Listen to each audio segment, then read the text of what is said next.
For millions of years, our planet has evolved to sustain life for the billions of people who live here.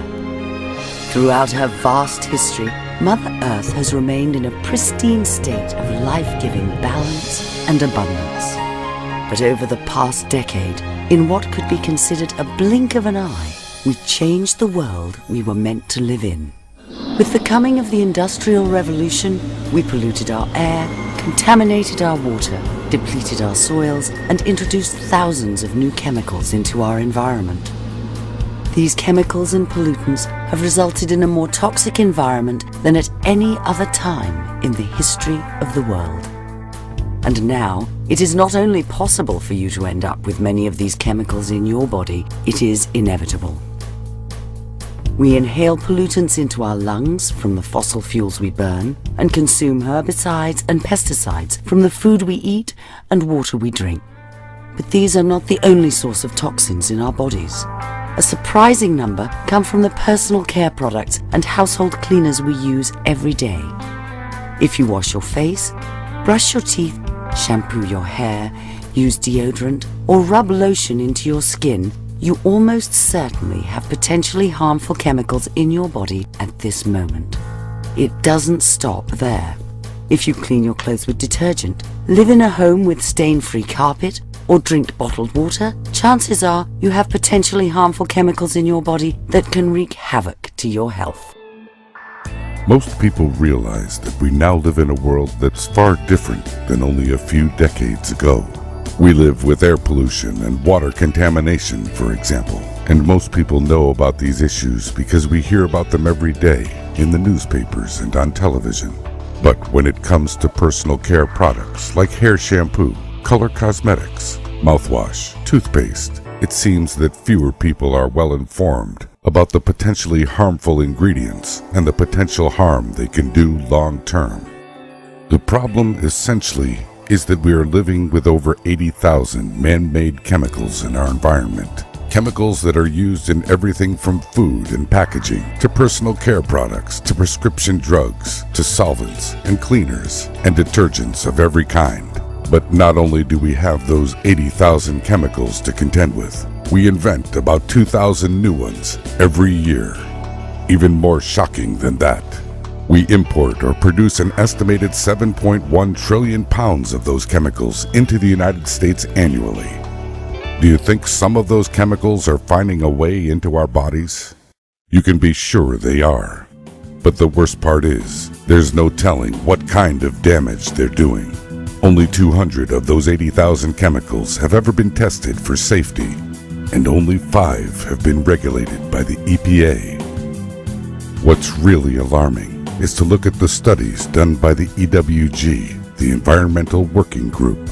They studied 9 different individuals and found 167 chemicals in their bodies. In another study, they looked at the umbilical cord of 10 randomly selected newborn babies and found 232 different chemicals in their bodies. We are being polluted before we even get here. That's alarming. In yet another study, 16 hormone-altering chemicals were found in 20 teenage girls. Teen girls use more personal care and cosmetic products than the average adult woman and unknowingly expose themselves to higher levels of cosmetic ingredients linked to potential health effects at a time when their bodies are more susceptible to chemical damage. Perhaps the most important question we should be asking ourselves is simply, what can we do about it? The evidence that we actually have these toxic chemicals in our bodies is overwhelming. The good news is that we can do something about this to protect ourselves. We can use personal care products that don't contain potentially harmful ingredients. However, we also experience oxidative stress from our environment. When oxidation occurs, free radicals that are in our environment attack our cells. They attack our DNA, and they disrupt normal cell function, similar to the way that an old car rusts. Over time, deterioration and oxidation occur, and when finally it takes its toll on our bodies, we begin to break down. We lose energy. we become sick, and ultimately, we age. Eating fruits and vegetables can help supply our bodies with antioxidants that combat free radicals by pairing up, neutralizing them, and rendering them harmless. But is it enough? Researchers now believe our foods are nutrient deficient due to over-farming. Because of the vast number of people our planet is required to support, we have depleted our soils of vital nutrients. In the 1800s, the human race had grown to a total world population of 800 million people. In only 100 years, that number doubled to 1.6 billion. Only 60 years later, we doubled again to 3.2 billion people. And then, in an even shorter amount of time, only 40 years, we doubled again to 6.5 billion living here on planet Earth. Dr. Linus Pauling, two-time Nobel Prize winner, said, "You can trace every sickness, every disease, and every ailment to a mineral deficiency." In the 1900s, 1 in every 80 people died of cancer. Today, 1 in every 2.5 people will be diagnosed with cancer in their lifetime. By 2050, it is estimated that every person born on Earth will get some form of cancer.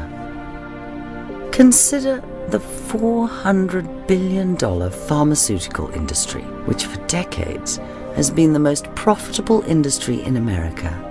It makes a lot more money when we're sick than when we are healthy. The average person over 65 takes between 10 and 20 prescription pills every day. What is the alternative? As healthcare costs continue to skyrocket, more and more people are turning to natural products to maintain and promote their health. While our advances in modern science have introduced a plethora of harmful chemicals into our everyday lives, that same science has provided us with the means not only to pinpoint the problem, but to provide a solution. There is